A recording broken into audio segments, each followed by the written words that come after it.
class. May I request Mr. Mama Dilanggalin to lead the prayer?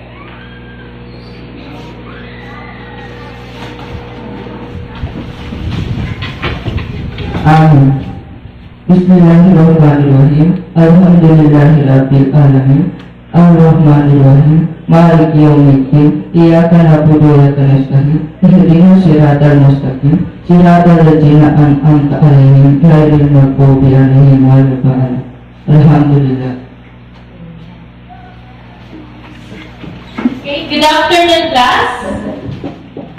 Good afternoon, Teacher Foliado. Good afternoon, visitors. Good afternoon, classmates. Nice to see you again. Okay, please sit down. Thank you, Mom. Last time, I gave you task, which is debate, and I group you into two. And I asked you to choose your side, whether you are in affirmative or negative side. So our motion is about, shall we allow the students to use calculator during math class activities and examination? So now, we have the rules and mechanics of our debate. First, the debate is composed of two teams, the proposition and the opposition, with 6 members each. Or since we have only 3 members each, okay, so that's okay. So each speaker, both from proposition and opposition, is given a maximum of 3 minutes to deliver his or her side, except for rebuttal speaker, which given maximum of 4 minutes to deliver his or her side. A bell will be heard if the speaker exceeds in the allotted time limit.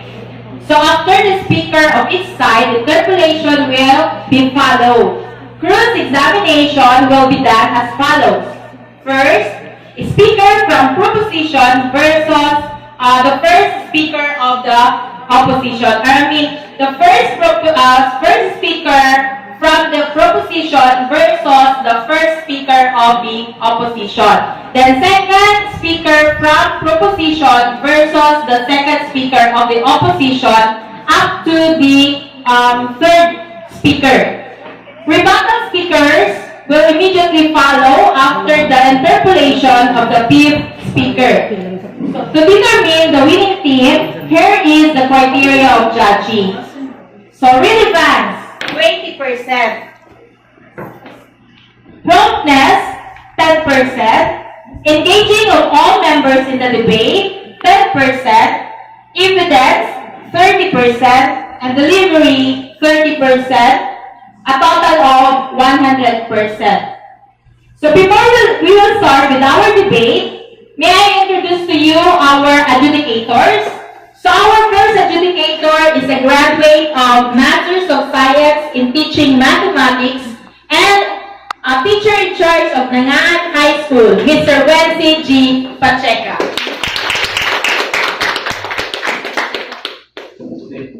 Our second adjudicator is a science teacher, Miss Priscilla I. Saba. Our third judge is an English teacher, Miss Mary J. Loreno. So we will start now our debate. May I ask Miss Aya Sulaiman, our debate moderator, please come forward.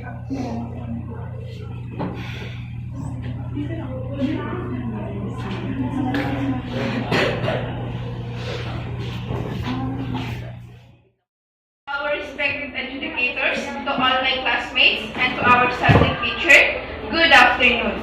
Welcome to today's debate. Our motion for today is shall we allow the students to use calculators during math class activities and examination? On my right side is the proposition team. So we have Sam Saminada, Hasna Muntasil, Mama Dilanggalin.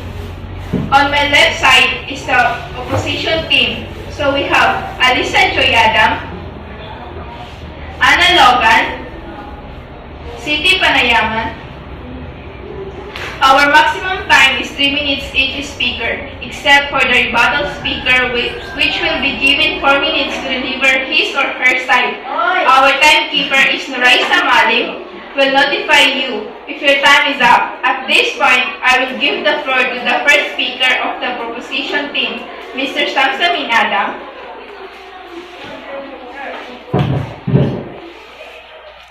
To our adjudicators, ladies and gentlemen, good afternoon. We, the proposition or the affirmative side, agree that students shall allow to use calculator during math class activities and examinations. Calculator is one technology that can help the learning process. Let me say that on one hand, the use of calculators can simplify the calculation process. Use of calculator during test is not bad because using calculators can help the student to their test become easier. Besides, that accuracy by using calculator to count higher. Calculators can help students to better concentrate on understanding and learning math concepts.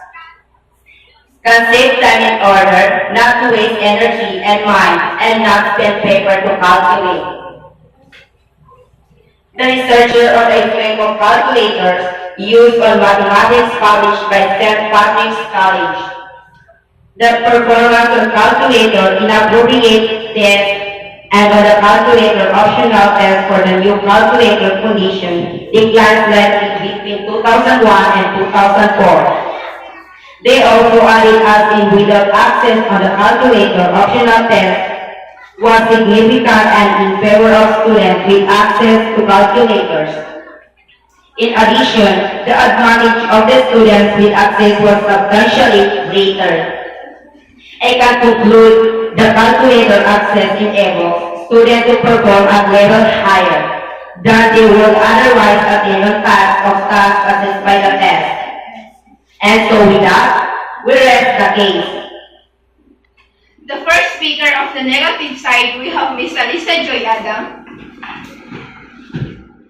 Good afternoon, ladies and gentlemen, especially to our respected adjudicators. Using calculators causes many negative effects to students. The students become dependent on the use of a calculator, so the students become lazy to count manually. Besides, that using calculators hinder learners in discovery and understanding mathematical concepts. Use of calculators can indirectly deceive and numeric skills of the students will decrease. Again, the numeric skills of the students will decrease. Calculators can also prevent students from obtaining one important benefit of learning mathematics, and that is to train and discipline the mind and promote logical reasoning. Take note. Research on the effective use of calculators on mathematics, which is also published by St. Patrick's College, also conducted that the use of calculators have disadvantages. Some of those include practical management issues. Because of the use of calculators, students are deprived from being trained and disciplined in solving mathematical problems. Another disadvantage is the inaccurate use or over-reliance on the calculator, making the students lazy. Difficulty in using calculators effectively and a possible decline in some aspects of numeracy. With that, we rest the case. We disagree that students become lazy using calculators. Actually, it encourages the students to strive more in solving, and it motivates them to think, analyze, and easily give the right and exact conclusion to the given problem. What if the test needs speed and accuracy? How will the students be able to cope up with the time given, especially if the student is not as fast as the others who excel in math? Any answer from the first speaker of opposition? Students solve mathematical problems without calculators, exercises their mental mind. With this, their minds are trained to compute quickly and it sharpens their logical thinking and reasoning.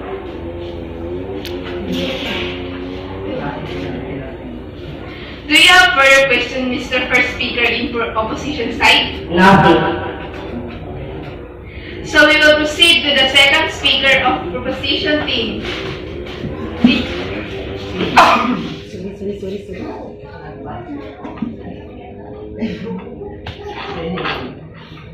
Calculators are a way of doing mathematical equations when used correctly. The use of calculators have only had part in the benefit of education.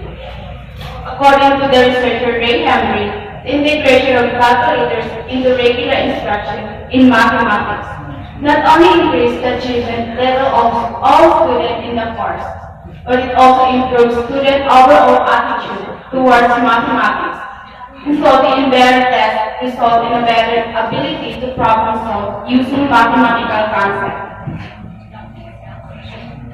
Today, math education has gone far beyond constraint of pen and paper. Students are able to explore mathematical theories and territories far beyond the reach of the past generation. Today, technology is deeply enmeshed in most aspects of our daily lives to ignore its importance in favor of traditional teaching methods, deprive students of a vital portion of their education.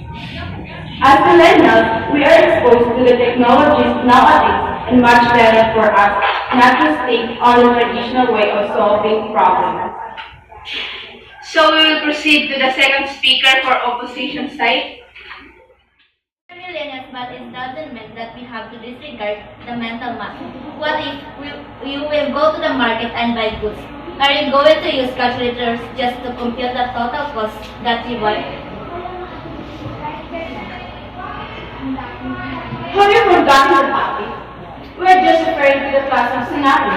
Let me remind you of our motion. Are we allowed to use calculator during math class activities and examination? You are not out of context. My point is, we are being taught in the classroom to apply in our real life situation. So again, my question is, what if you will go to the market and buy goods? Are you going to use calculator just to compute the total cost of the things you buy? Well, if that's the case, we are now using smartphone and it is always in our kids or pocket. Why should we install the calculator apps in our phone and use it everywhere? The instructors have said that calculators take away students' ability to perform basic calculation. That they encourage a scattershot approach to solving mathematical problems, and the students use calculators have no real understanding of the concept. They are applying, basically for the critics, calculators represent a technological innovation that stands against logic and real learning. So we will proceed to the third speaker for proposition side, Mr. Mama Dilangay. To sum up the motion on affirmative side, using calculators can help the student to do their test becomes easier. Accuracy, by using calculators to count higher calculations. Calculators help the student to better concentrate on understanding and learning math concepts. Using calculators can save time in order not to waste energy and mind. Not spend paper to calculate. That's all. With this, we raise our case. Let's hear to the interpolation of the third speaker for opposition side, Ms. City. To conclude our argument, this motion, we say students become dependent on use of calculator. Students become lazy to count manually. Using calculators hinder learners in discovering and understanding the mathematical concept. And use of calculator can indirectly deceive and numeric skills of the students will decrease. And lastly, calculators can also prevent students to obtain an important benefit in learning math, and that is the brain and discipline, the mind and promote logical reasoning. With this, we rest our case. So we have heard both sides, so we may call on chairman of the educators, Mr. Wensi Pacheca, to give his verdict. The adjudicators observed that both ideas, either using or not using the calculator during math activities and examination. In both aspects of ideas, there are relevance why we need to use calculator. But, on the other hand, we do not need to use calculator in order for us or students to grasp the concept in every activities. In the same way, we can use calculators for checking if the answer is correct or not. After all ideas imposted or cleared by both sides, it is an idea that students will not depend only on technology, but you will need it in order to determine the accuracy, especially in some values like decimals. We cannot use calculator if you do not know its concept or steps in solving problems manually. A person cannot use a technology if he or she doesn't know how to use it. So, solving real-life situation is very important, especially in determining its accuracy. But we all need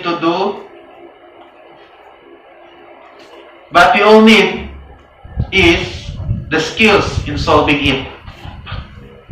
We just need calculators as aid for accuracy or as aid to lessen the time spent. But during activities, it is very important that every student must know the concepts with the help of calculators. But during examination, it is the time when it depends on the questions. It's either the teacher or the advisor will allow it or not. There is no wrong why we need to use calculator, and there is no wrong why there is not a need to use a calculator. Thank you. Thank you, Sir Wency Pacheca, our teacher in charge, for the verdict, and of course, thank you for your observation and judging of our students, and thank you also to Ma'am MJ and Ma'am Saba. So now, let's proceed to our reflection. So may I ask you, what is your insight in our activity? Do you have any reflection or any realization about our activity? So, what have you realized on the activity? Anyone from the group? Yes, Samson. From the affirmative side. I speak on manual solving. Why? Because it helps me understand mathematical concepts more clearly. My mind is sharpened and I become more trained and disciplined as I follow the step-by-step process of solving math problems. And I think. Okay. Thank you, Samsami. So it's better for us to solve manually to sharpen our mind. Okay, next, let's proceed to Alisa Joy Adam. Yes, we have any realization about our activity from the negative side. Yes, Mom. The use of calculators during classes help us maximize our time. Instead of using manually, which consumes much time. Practically speaking, we can use our calculator to lessen the time spent. In solving and the calculation process is simplified, but still, we have to instill in our minds that we should not rely too much on calculators. Okay, very good. So we have, it's okay for us to use calculator as long as, okay, do not rely too much on the calculators. Okay, so thank you for the realization, your reflections. Okay, congratulations, grade 10, for the job well done. Amin. Bismillahirrahmanirrahim. Alhamdulillah Rabbil Alamin. Ar-Rahmanir-Rahim. Maliki Yawmiddin. Iyyaka na'budu wa iyyaka nasta'in. Ihdinas siratal mustaqim. Siratal ladzina an'amta 'alaihim ghairil maghdubi 'alaihim waladdallin. Alhamdulillah. Okay, science.